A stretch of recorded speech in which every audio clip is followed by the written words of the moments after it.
Ito ang Broad Streamcast Communicators, ang naiiba at kakaibang plataforma sa digital broadcast.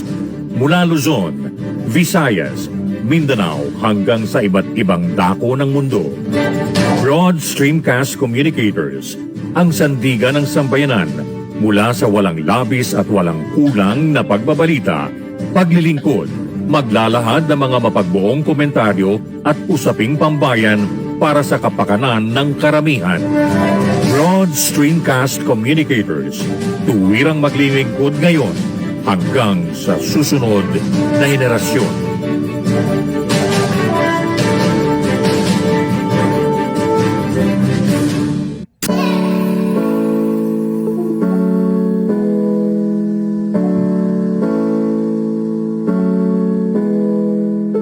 Buhay Online, chikahan at kaalamang pangkabuhayan. Ating tunghayan, pakinggan at tuklasin ang mga pangyayari at kaganapan sa mundo ng online. Buhay Online, chikahan at kaalamang pangkabuhayan. Alamin ang pinaka-latest trends mula sa trabaho at kung hanggang saan na ang narating ng teknolohiyang ito. At ngayon, narito na ang ating host, ang ating Techie Mami, si Jaye C. Bautista.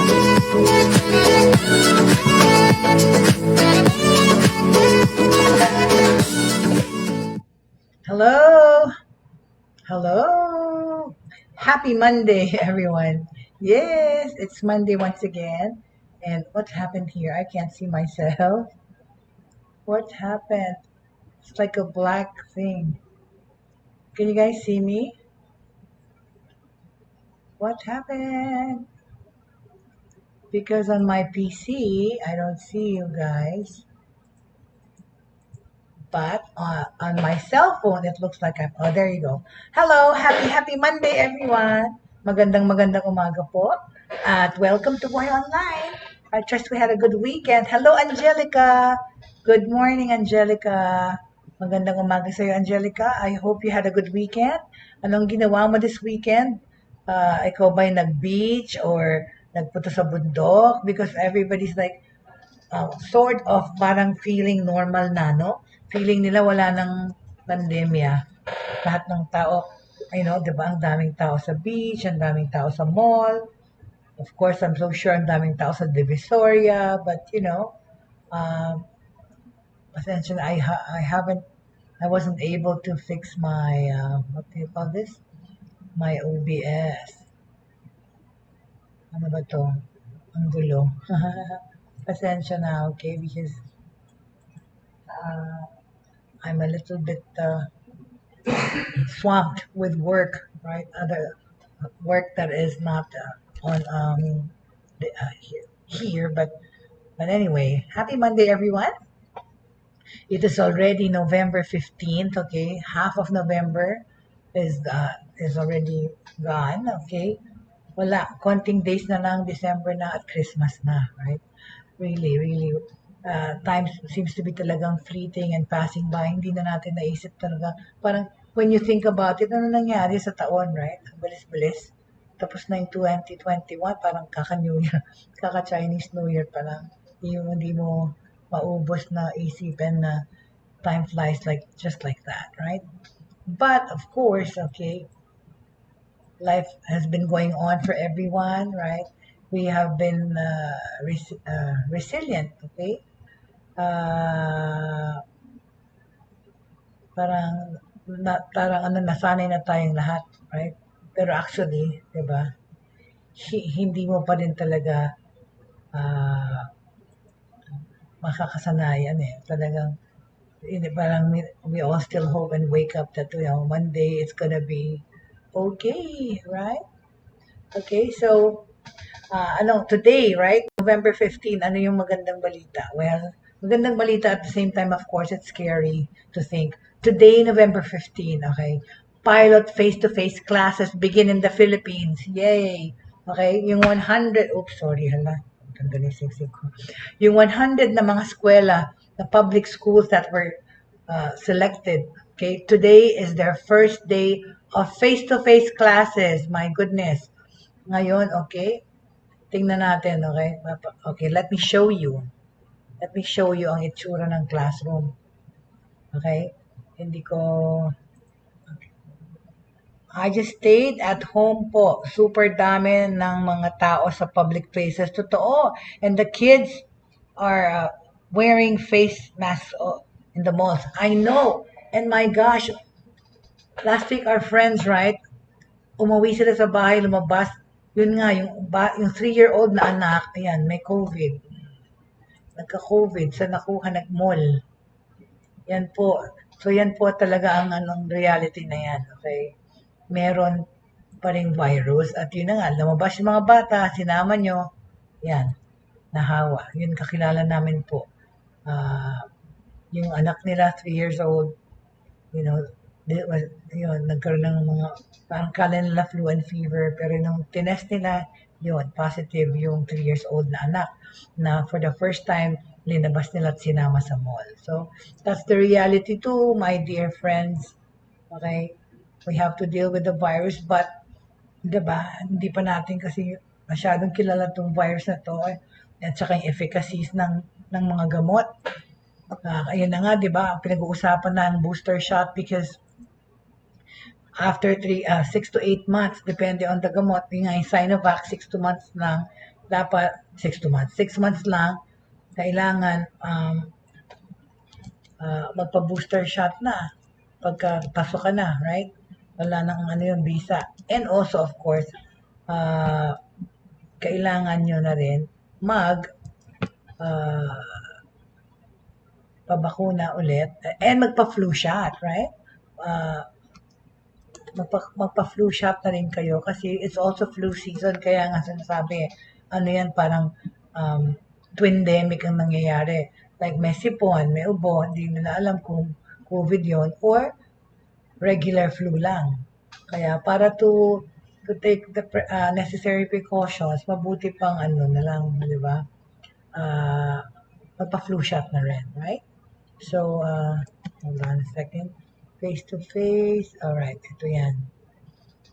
Okay? Ayan, ayan ang itsura ng classroom. Ang pinag-uusapan, sinasabi ko pa lang na yan. Look at it, di ba? Yung mga 100 schools na yon dapat hinanda nila, right? Sa pag face-to-face classes starting today, okay? Starting today, okay? So going back to that, okay? Di ba? Yung mga eskwela na to nga, today magsa-start. This is after the pilot implementation of limited face-to-face classes in select public schools identified by the Department of Education and the DepEd and the Department of Health, which is the DOH. It officially starts today, okay? We are thankful for everyone who supported this key phase in our safe return to school advocacy from the planning stage since 2020 to this monumental day, sabi ng DepEd. DepEd also expressed gratitude to the assistance of the Department of Health, the Interagency Task Force IATF, child health experts, local governments, local government units, tsaka mga international and local partners, mga school personnel, parents, and other stakeholders for reinforcing our shared responsibility framework in this critical understanding, okay? Kasi ang DepEd cites partners support in the implementation of this pilot face-to-face classes. Siyempre, may mga sponsors din dyan, tsaka yung stakeholders, of course. Most importantly, we are happy to see our learners inside our classrooms as we recognize the significance of face-to-face learning in their social development, sabi ng DepEd. Meanwhile naman, DepEd noted that in coming weeks, more learners in public and private schools will follow suit as the President approved to increase the number of pilot participants, okay? So more schools are to join this face-to-face classes. As we take a huge step of reintroducing face-to-face classes amidst the public health situation, we are optimistic that our Bayanihan spirit will live on to ensure the safety of involved stakeholders and the success of this pilot run.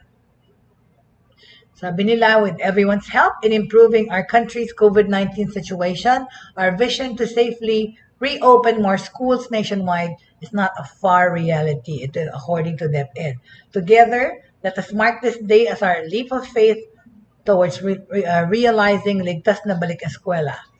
On March 10, 2020, the Philippine government shut down and prohibited students from all levels from attending face-to-face classes due to the threat of COVID-19. So it's almost going to be 2 years since then. Okay? In an effort to ensure that education will continue, DepEd implemented its Basic Education Learning Continuity Plan, or the BELCP, and opened school year 2021 under a distance learning setup on October 5, 2021. All schools offering basic education, both public and private, were directed to implement multiple learning delivery modules or modalities where students learn their lessons at home. At yun nga ang nangyari, right? October of last year, nung nag-start na yan distance learning, which is like, of course, a combination of computer or internet learning sa bahay, doon sa mga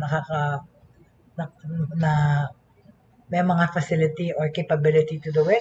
At meron din, of course, yung modular learning, which is yung every week kukuha ka ng assignment or tasks or activities or worksheets sa eskwela, yung magulang at saka yung teacher nagmi-meet para tanggapin yung homework or yung study material na sa bahay aaralin. It is like a hard copy of the lessons or worksheets na ang responsibilidad ay napunta sa magulang para ipastol or i-supervise ang kanilang mga anak.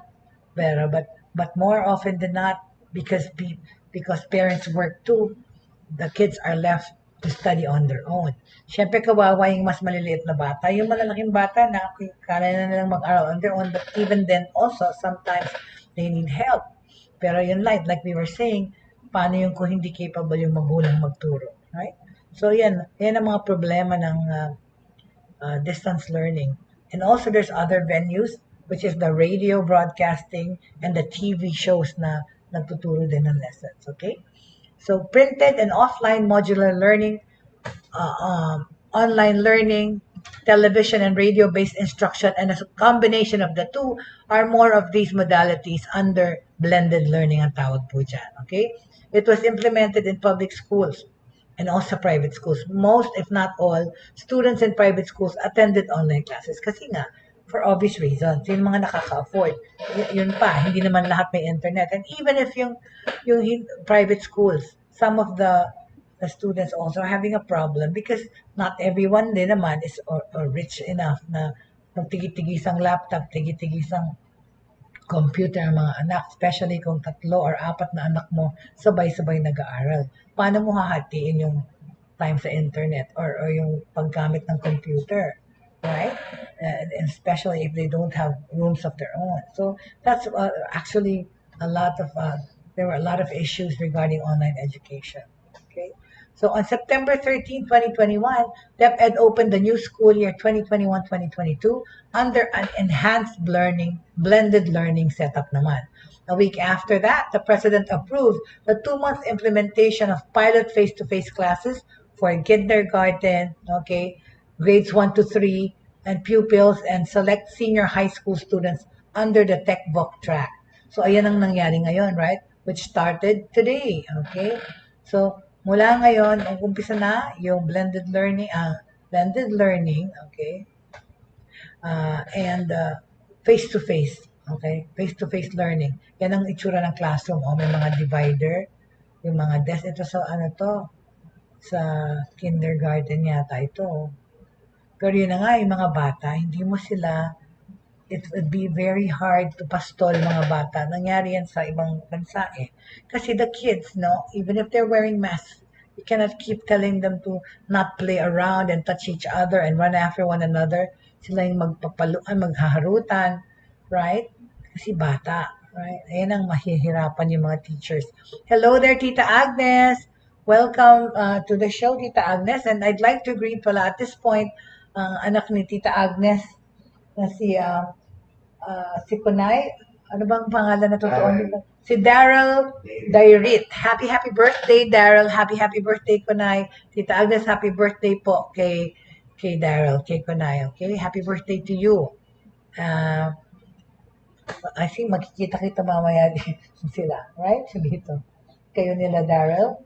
Okay. Ayan, sila Jimel Del Coro, binabati natin. Of course, my beloved Jenny Lakap here, right? So anyway, welcome to the show, Tita Agnes, and whoever's watching na hindi ko makikita yung mga pangalan. So pinapag-usapan pa lang po natin na today ang start ng face-to-face learning. Public schools po muna ang buksan yata today. Tapos I think next Monday, yung 20 na private schools naman ang magbubukas. Hindi ko wala sa akin yung listahan po ng ng eskuwela, kung sino-sino yung mga eskuwela na yan. Mhm. But of course, right, we are hoping that mas maraming eskuwela pa daw ang magbubukas. Pero depende nga kasi yan sa 2 months run na ito. Kung anong mangyayari, kung dadami ba yung infections or if within the limits lang or within the quota nila ng safety, doon magde-depend kung magbubukas pa na mas maraming eskwela, right? Okay? So, most importantly, sabi ng DepEd, we are happy to see the learners inside the classrooms because they recognize the significance of face-to-face learning in the social development ng mga estudyante. Alright? Okay? So, kasi nga, a year after, we're still not doing face-to-face learning. Pero at least, diba, meron parang hopeful tayo, right? So nung September 13 nga, 2021, DepEd opened the new school year under the enhanced blending learning. A week after, the President approved the 2-month implementation of this face-to-face classes para sa kindergarten, grades 1 to 3 pupils, and the select senior high school students, yung mga graduating students, ang pinapayagang pumasok. Okay? Okay. Very good. All right. In connection to this, may news ito today, all right, 3 hours ago, okay? Ang sabi niya ito, ang headline is, no NCR schools picked yet, okay, for pilot in-person classes. Itong sinabi ng DepEd Executive ASEC Malcolm Garma. The Department of Education or DepEd has yet to pick a school in Metro Manila where face-to-face classes can be pilot tested amid the COVID-19 pandemic. So wala pang eskwela sa NCR na napili according to Assistant Secretary Malcolm Garma on Monday. Sana naman yung eskwela na anak ko mapili. Hirap na anak ko mag-aral sa bahay. Alright, so interviewing him on Unang Balita, okay, Garma said they are in constant communication with Metro Manila mayors in order to identify these schools. According to Garma, they are eyeing one school in every Metro Manila area. Ayun pala eh. Eyeing, okay, every school in every Metro Manila area to be included in the pilot run of face-to-face classes which has started in several areas today. Okay? Today. So, yan muna ang titignan natin at papag-usapan natin kung ano yung actual na bilang na maisasama natin sa pilot face-to-face sa National Capital Region. In translation, okay, so that's what we're discussing about, the actual number of schools in the National Capital Region to be included in the pilot face-to-face classes. Okay, pilot face-to-face classes started today, subject to strict health protocols in areas deemed safe by both the DepEd and the Department of Health. A total of 100 public schools are participating in this pilot run. With, nadagdagan pala yung private school, dati 20 lang. With 22 private schools scheduled to join on Monday. Okay, 15. Tama. So Monday naman yung private school, okay? We are happy to see our learners inside our classrooms because we recognize the significance of face-to-face learning in social development. Ito ang sinasabi ng DepEd at ini-stress nila. Dahil talaga naman, naging stressful to sa estudyante, nagkaroon pa ng psychological effect, right? Kasi nga talaga naman, like ulit-ulit ko sinasabi, yung anak ko sabi, Mommy, I never dreamed of a college or university education in my classroom. Totoo naman talaga. Yun ang yung human interaction, okay, yung motivation bumaba. Of course, kung mahusay talaga yung anak mo o talagang interesado mag-aral, whether nandun siya sa talagang eskwela or sa kwarto niya, mag-aaral. Pero hindi yun eh. May outside factors na external factors and yun na nga na nakaka-motivate, nakaka-affect ng pag-aaral or yung what do you call this, the interest to learn and motivation, right? Uh, Assessment period for the initial run. Okay, ito. Ang assessment period for this initial run that starts today, and the assessment period for the initial run of pilot face-to-face classes will be until December 22. Okay, so from today till December 22 ang assessment. The pilot study is said to end on January 31. Okay, so 2 months lang tong pilot test na to, pero yung assessment period papalakarin ng isang buwan. Yan, okay? Until December 22. Results of the pilot testing will be presented to President Rodrigo Duterte in February 2022.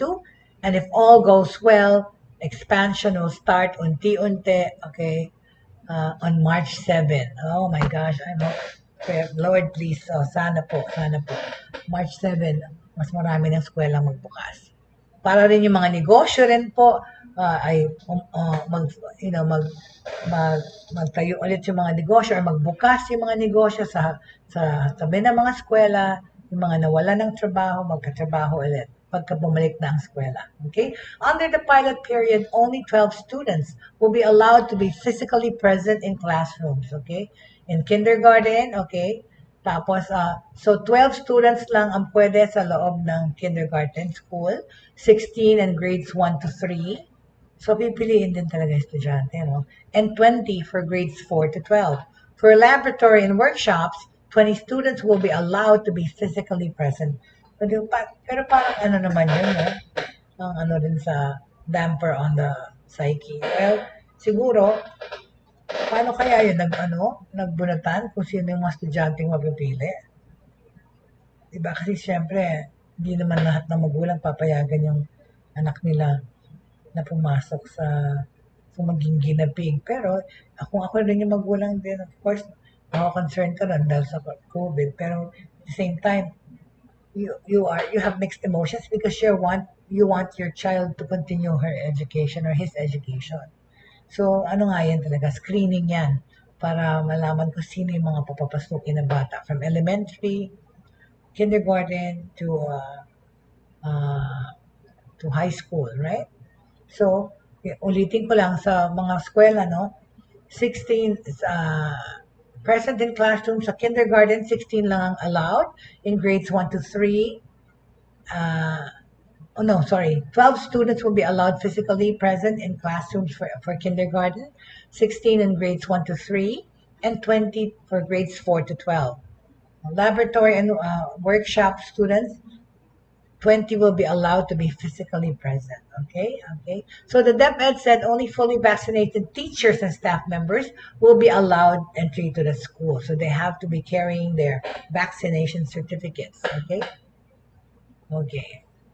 Very good. All right? Okay, so yan ang mga balita around the clock, okay, regarding education. Okay? So now, more on technology. That's Amazon. Okay, hold on. All right. With regards to the vaccinations and all that, like I said, everyone's gearing up to get their third shot or the booster shots, while there are still some people who have not gotten their second shots or to be fully vaccinated. Pero kasi nga, di ba, nag-isap na yung restrictions dito sa Metro Manila and sa mga karatig pook, kailangan, of course, yung vaccination certificate sa ibang mga restaurant. Yesterday, I went to eat at Hapchang to meet up with my cousin, my long lost, hindi naman lost, but my cousins here in Pampanga ho. Marami din po akong pinsan dito, mga Bautista cousins ko sa side ng dad ko, of course, because their dad and my dad are brothers. So I have Kapampangan cousins, mami nila kasi I belong to the Sinjong family here in Pampanga. And so, dito na sila lahat, you know, nabuo yung pamilya ng uncle ko dito sa Pampanga. And I met some of them yesterday. And yun na nga, doon sa kumakain kami sa Hapchang and there was a man waiting there sitting down. Tapos dumating yung kanyang mga kasamang partida. There was a baby in a stroller. And true enough, hindi pinayagan yung baby magpasok sa restaurant kasi walang bakuna. Okay? So, yan lang ang reminder ko sa inyo, guys. Of course, you're not mandated anymore to wear your face shields outside when you're outdoors, but just a face mask. But when you go to enclosed establishments like malls and restaurants, you have to wear your face shield. Of course, okay, pagkakain ka, tatanggalin mo lahat yun. Pero yun na rin nga talaga. I'm sorry to say, but it's the truth. The minute we go out of our houses, we run the risk of catching the virus from anything. Okay? Lalo na yung pag binaba mo nga yung mask mo para kumain. See? Yun na yung free port ng virus. Wherever saan manggagaling, sa utensils mo, or sa actual bowl mo, na baka nagsettle siya dun sa side. Di mo? Kasi it's an invisible war we're waging against this virus, right? So we just have to be careful. Okay? So yun, hindi pinapasok yung baby kasi daw bawal pa yung mga baby kasi wala pa silang bakuna. Okay? So lumabas natural yung partida nila. There must have been a family of 5. Okay? Including the baby. So, so that's the news. Okay, we have to talk about the flu shots. Right? There you go. Okay, tapos na muna tong classroom experience. Okay. Ayan, we go to bakunas and flu, okay? It is flu season, all right? The coronavirus is still a very real concern. Kaya nga, contrary to what most people believe or feeling or wala na silang pakialam, is yun na nga, na parang almost normal na yung pamumuhay pero nakapag-maskara. Like yun na nga, when the restrictions were lowered, alert level 2, na pinayagan na lumabas yung mga bata at matatanda, yun naman. So, sige-sige naman ang hindi pag-social distancing. So, please, the coronavirus is still a very real concern. But so is also the influenza virus, right? Also known as the flu, okay? It is flu season, mga ka-channel or ka-programa or mga kababayan at kasama. The good news is we have very safe and effective tools for fighting and preventing both potentially deadly viruses, thanks to the COVID-19 vaccines and the flu vaccine. Okay, according to the CDC, flu shots are safe and one of the best ways to keep from getting and spreading the flu to others. And I'm proud to say that last month I already got my flu shot. Okay, all right. And people who get vaccinated and get sick anyway often experience less severe symptoms. If you're thinking of getting vaccinated for both COVID-19 and the flu, the CDC says it is safe to get both vaccines together. This includes COVID-19 boosters. Wow! Yun pala naman eh. So baby, pwede na pala magpa-second shot tapos isama mo na rin yung flu shot. Sabi ng Department of Health. Pwedeng pagsabay-sabayin yun. So sana, mabigay na rin sila ng flu shot dun sa magbigay ng second shot, right? Okay? So, the simple fact is, flu vaccines can save lives. O, kaya nga. So, thank you. Ako nagpa-flu shot na libre, okay? There are plenty of myths out there about the flu vaccine. Ayan na naman, yung mga myths tsaka yung mga misinformation. Okay, ano itong mga myth? Such as the idea that it can give you the flu. The flu shot will give you a flu.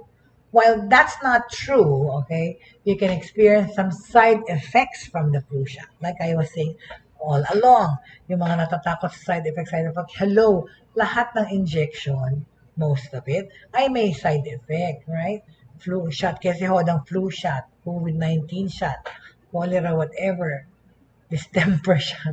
I mean, there's going to be a side effect. Whether it's a headache or soreness, right? Normal lang yun. Lalo na yung pag maging sore yung shoulder mo, kasi doon tinusok yung needle. Oh, bakit hindi magiging sore, right? I mean, as long as you don't have serious symptoms, right, or reactions to the medicine, okay, you're gonna be fine, okay? So, yun na naman. So the flu will not give you the flu, okay? You can experience some side effects from the flu, but the side effects are usually mild and nothing to worry about. But it's important to know about them so you're not worried when you get your vaccine, okay? Dr. Carmen Tigue, Specialty Medical Director at Atrium Health Mecklenburg Medical Group, shares what you need to know about common flu shot side effects that are normal, and other side effects may be a sign of something more serious. Okay, so are you ready to hear this? Okay, ito yung mga common flu shot side effects. Agnes, nagpa-flu shot ka na ba? Sino ba nandyan? Jake, hindi Agnes, Angelica. Sorry, Tita Agnes. I meant to say Angelica, not you. I will not say Agnes to you. Tita Agnes po, Angelica Paz, and whoever's watching, nagpa-flu shot na ba kayo? Okay, the flu shot won't give you a flu, I repeat, but you can experience mild symptoms because of how the vaccine works, okay? The flu vaccine, okay, is designated to stimulate your immune system to build antibodies to the virus, okay? So, madaling salita, okay, uh, ito i-boost yung immune system nyo para magkaroon kayo ng more antibodies to fight against any viruses, okay? That stimulation can cause itong symptoms ng side effects, a low-grade fever, okay, a decrease in appetite, gusto ko yan, loose stool, okay, pupo, my mid-fatigue or myalgia or muscle ache, and even a scant cough. O yan ang sabi ni Tige or Tig. According to Tig or Tige, these symptoms usually resolve after a few days and are no cause for alarm. Okay, you may also experience some redness, swelling, soreness where the shot was injected, which is actually really normal. Okay. Ano pang sinabi ng CDC? You can experience flu-like symptoms, okay, after getting the vaccine. Such as, okay, pag nakuha nyo na, okay, after getting yung vaccine shot, you can experience flu-like symptoms kasi like soreness, redness, and or swelling at the injection site, headache, fever, nausea, being nauseous, and muscle aches. Okay, the symptoms listed above should resolve in a few days. Okay, or the ones that I've just mentioned. Also, keep in mind not everyone has symptoms. That's right. That's being asymptomatic, but those are the most common. When it comes to other symptoms that last longer, it's important to keep in mind that you can still catch a cold or other virus right after you get the flu shot. In the same token as you can still get the coronavirus infection even if you've been vaccinated. Okay? Okay? Because you could technically catch the flu within the 2 week window that you're isolating yourself, right? Because if you experience other symptoms that seem like the flu, it could be another illness. It doesn't mean the shot made you sick, okay? The flu shot also takes about 2 weeks to become effectively protecting you from the flu. So you could technically catch the flu within that 2 week window. Okay. All right. So, ang ano pa, of course, is to keep wearing masks. That's our top layer of protection. Okay. Okay. So if you experience symptoms, okay, that seem like flu, it could be another illness. It doesn't mean that you got sick because of the vaccine or anything. Okay. So please do self-analysis and feel your way around kung after nagpabakuna kayo or even after nagpa-flu shot. Okay. Okay, a very small, okay, signs of a more serious reaction to the pandemic. Okay, a very small percentage of people can have a true allergic reaction to the vaccine. Okay, including chest tightness, difficulty breathing, wheezing, facial or throat swelling, and redness of the eye. Ito yung mga naka-associate na signs, right? Teague says if you experience these symptoms, you should seek medical attention immediately. Teague says severe Electric. Tika says severe allergic reactions usually happen within a few hours of getting the flu shot. Okay. Okay, so what are the signs of a severe allergic reaction according to the CDC? It can include, okay, pag masyadong allergic ka pala sa gamot or sa vaccine, this is what you're going to experience. Difficulty in breathing, okay, given na yan, okay. Hoarseness or wheezing, manamalat ka, or panay ang ano mo, sneeze or ubo. Swelling around the eyes or lips, ano naman, okay, hives, all right, and you'll experience paleness at last but not the least, a fast heartbeat or dizziness din, okay? Yun na nga, siguro mataas cholesterol mo, nahilo ka na. Another possible reaction, okay, to the medicine, okay, of course, itong flu shot to magkaroon ng paleness, mamutla, and weakness. Okay? Hina ang mga buto. Ba't kaya? A fast heartbeat of dizziness. Another possible reaction is an infection, okay, where the shot was administered. Okay. Kung saan kayo ininiksyonan, baka na-infect na yan. Kaya ganyan, ibang itsura, ibang amoy. Patients can also develop an infection at the injection site, which is manifested, okay, as worsening redness, swelling, warmth, and tenderness. Tiggy says you should also seek immediate medical attention for this type of reaction. Okay? So, if you're not sure if it's common, harmless redness and swelling, side effect, or an infection, check with a doctor. Okay? Because most of the time, you know where your allergies are coming from, you know. And it's good to consult a doctor pagka lumala na yung mga itsura. Okay? Okay, on that note, yun na nga, so hindi pa alam kung ano mga eskwela sa NCR. Papabukas ay Monday na yun, I'm sure. Nag-prepare na yan, okay? Alright, so if anybody has questions, please feel free to film your questions through my website, to our website sa Media Whiteboard Management Inc. Nasa Facebook din yun. Or here's the Broad Streamcast Communicators, okay? Or you may messenger me right here, or also find me on Facebook, okay? So that you can also send, what do you call this, referrals of resource people to feature on the show, as well as wanting to be featured on the show, or also so that you can address your concerns about certain things. Okay. All right. Okay. Any more questions, please, before I start another topic? Okay. Wala na. Tungkol sa eskwela. All right. Yan ang flu shots ko. Ayan ang dapat bigyan ng mga flu shot. Mm-hmm. Okay. All right. In the digital entertainment world, okay?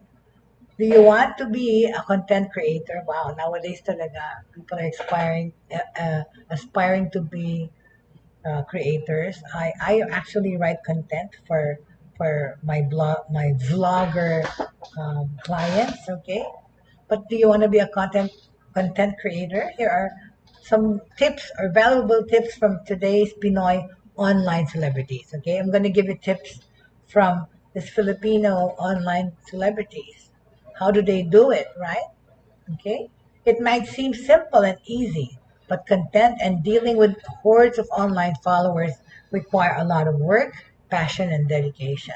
Okay? This is the core of the messages at ByCon Infest 2021, an online event powered by Smart that gathered some of today's top-line celebrities to dish out valuable tips and inspire others to level up their own journey as content creators. Okay. Uh-huh.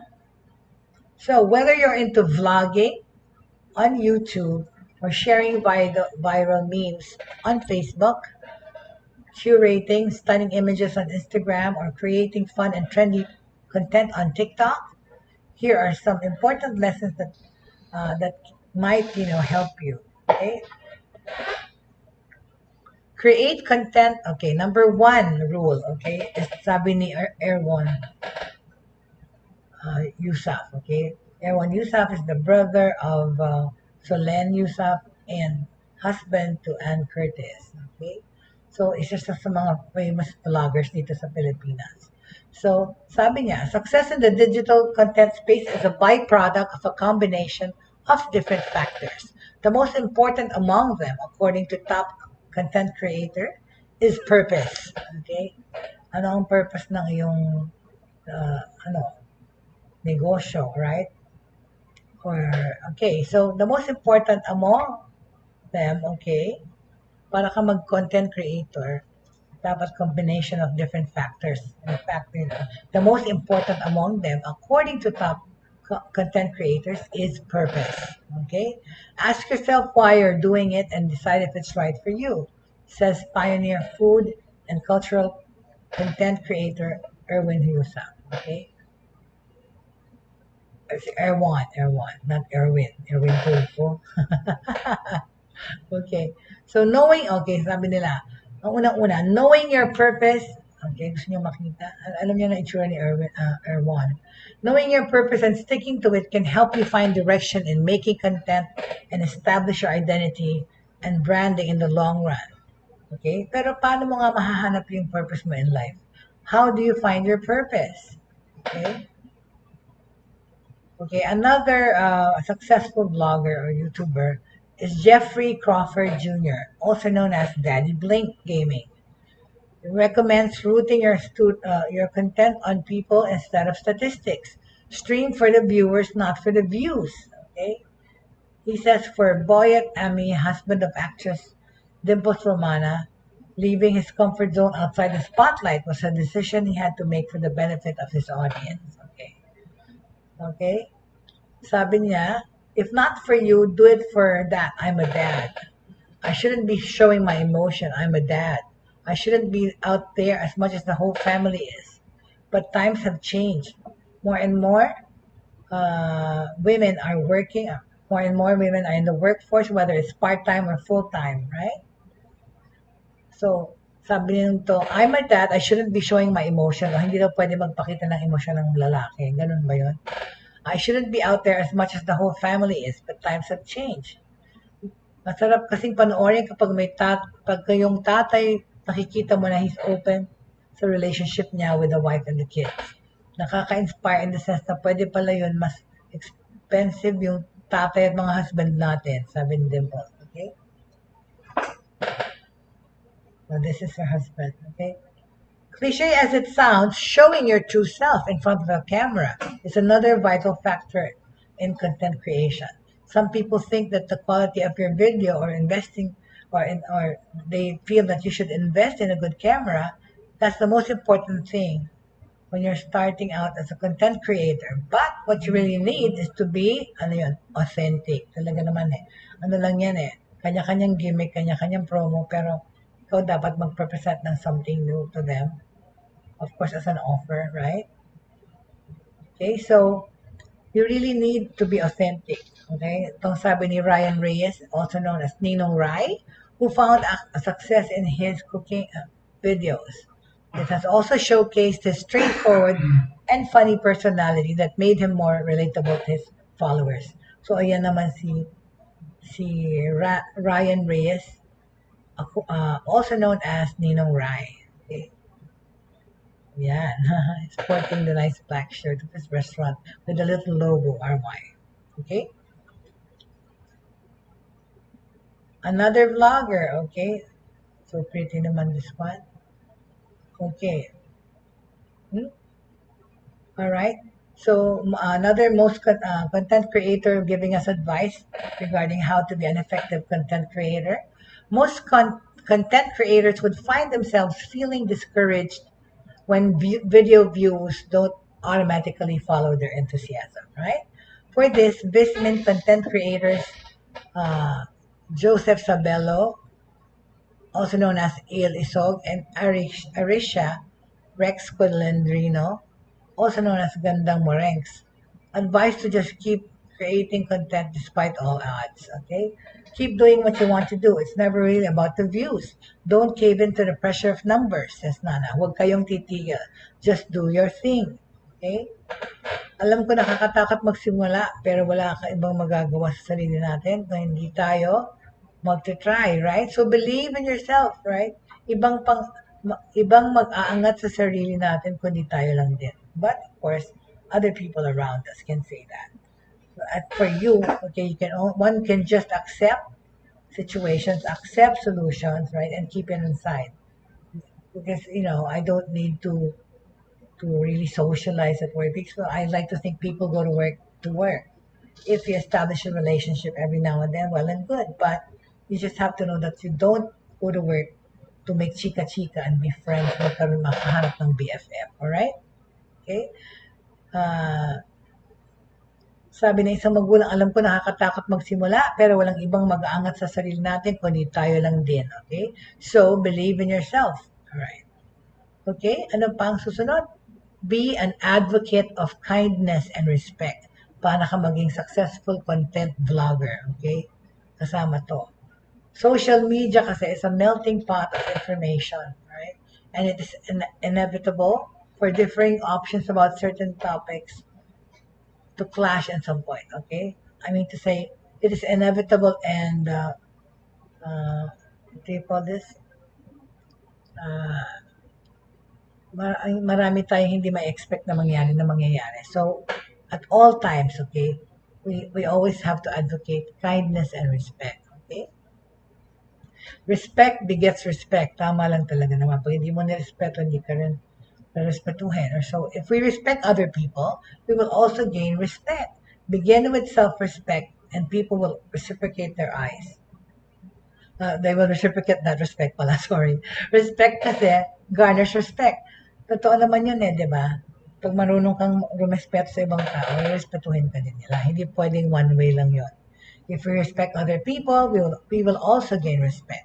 Begin with self-respect. Talaga naman, unang-una yan self-love muna, self-respect. Be confident in your own skin. Because a lot of people, especially in this pandemic, are getting depressed and thinking less of themselves. Well, respect begets respect. If we respect other people, we will also gain respect. So begin your self-respect now, and people will reciprocate their, shortly. Okay. So ano pa? May isa bang bagay na kailangan? Alright, ito si Barbie. Put your skills and tech to good use.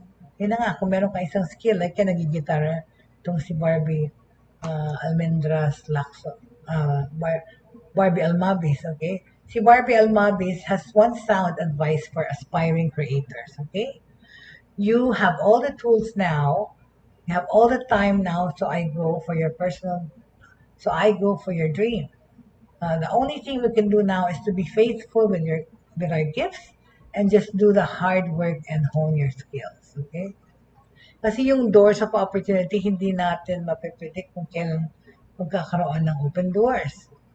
Pero magkakaroon yan. Ang maganda doon ay handa ka pagdating ng opening ng door. Okay? Okay, what is this? Ready ka na? Nakapag-practice ka na? You can't control these open doors, but you can control being faithful to the gifts that you have. Our gifts that we have are our senses. Our gifts that we have are our extrasensory perception, or just about there's that inner voice that makes you know things, right? Yun na lang gusto ko isipin naman yun. Okay? Level up your content creation with the power of Spark, the country's faster and most reliable FG mobile network as reported by Ookla, the global leader in mobile and broadband network intelligence. You can now make the smart move and switch to the country's fastest network while keeping your number via mobile number portability. Okay. All right. So on that note, okay, that is all the advice that we could give to if you want to be a content creator. These are the valuable tips that we talked about today. Okay, to recap. All right. Okay. what is the first reason? What's the first method to be an effective content creator? Create content for the right reasons, okay? For the right reasons. Like I said, success in the digital content space is a byproduct of a combination of different factors. The most important among them, according to top instant creator, is purpose, right? Ask yourself why you're doing it and decide if it's right for you. And that's what we've been, you have to have a purpose. Okay, ask yourself why you're doing it and decide if it's right for you. Okay, very, very good words. Okay, itong sinabi ni Erwan Yusuf, right, na husband ni Ann Curtis Smith. Okay, okay, so knowing your purpose and sticking to it can help you find direction in making content and establishing your identity and branding in the long run. But how do you find your purpose? Okay, alam mo na yun na, basta pagka nakapag-isip, especially in this pandemic situation, a lot of people had a chance to re-examine themselves, everything, right? And to think about doing a lot more things, not confined to just one thing, okay? Ito ang si Daddy Blink Gaming, si Jeffrey Crawford, aka Daddy Blink Gaming, recommends rooting your content on people instead of statistics. True enough. Stream for viewers and not for the views. Okay, I get it. Okay, so tama naman yan. So on that happy note, I'd like to end today's broadcast. Okay, so level up your content creation with the power of Smart, the country's fastest and reliable. Ano ba naman ako? Reliable 5G mobile network as reported by Ookla, or the speed test global leader in speed testing and speedtest.net. Diyan kayo pa-check kung meron kayong do your speed tests, alright? For your internet para mas mabisa at mas marami kayong magawa through the internet with the strong, of course, signals. So Smart is offering that a fast and reliable 5G mobile network. You can now make the smart move and switch to the country's fastest network while keeping your numbers via mobile number portability. Wow, pwede na pala yun. Hold on a second lang.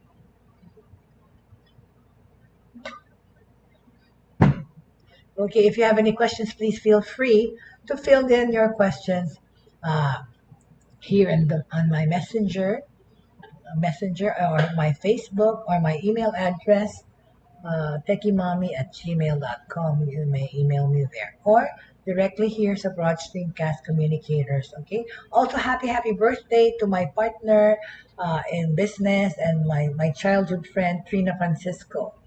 Happy birthday to you, my dear partner. And I know you're very, very happy to be reunited with your boss in Australia, or will be reunited as soon as, you will be traveling there. Happy birthday, Trina. And again, happy birthday to Daryl Dayurit, the son of Tita Agnes Lakap. Okay? And also want to greet the people there with Tita Agnes in Arayat. Sila Kathy. Is it Kathy, the name of the where Tita Agnes lives in Arayat? The Kathy? Is that Karen, sorry. Karen. Okay, Karen. Ayan, binabati ko kayo at saka yung pamilya mo. Tita Agnes, alam ko nanonood po kayo. Thank you very much for always supporting and always being there. Thank you also, Angelica, for always supporting us. Thank you very much. So, on that note, I'd like to end today's broadcast. At sa magandang balita na ngayon, face-to-face learning is starting today in the 100 public schools, okay? And the 22 private schools will start schooling on Monday, next Monday. Thank you for joining us. Salamat sa mga puso. Thank you. And I hope you enjoy your lunch. Kung ano man ang lunch nyo, kami masarap na kare-kare ang niluto ng aking mabutihing kapartner sa buhay. Thank you very much. happy Monday. Of course, the Monday signals a very hopeful week ahead of us. Wag mawawala ng pag-asa, wag mawawala ng pananampalataya. Faith, hope, and love, everyone. Please always don't forget to have faith, hope, and love in your hearts. Ang daming-dami namang puso. Thank you so much for the many hearts. And you are all in my heart. Always very good. Thank you. Happy Monday and enjoy the rest of the day po. Maraming salamat. Magkita-kita tayo ulit bukas po. Same time and the same place here at Buhay Online with yours truly, Jaye Bautista. God bless everyone. Thank you.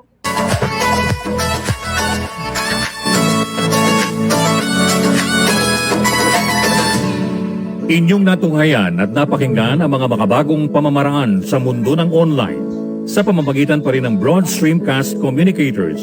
Hanggang sa muli, maraming salamat po.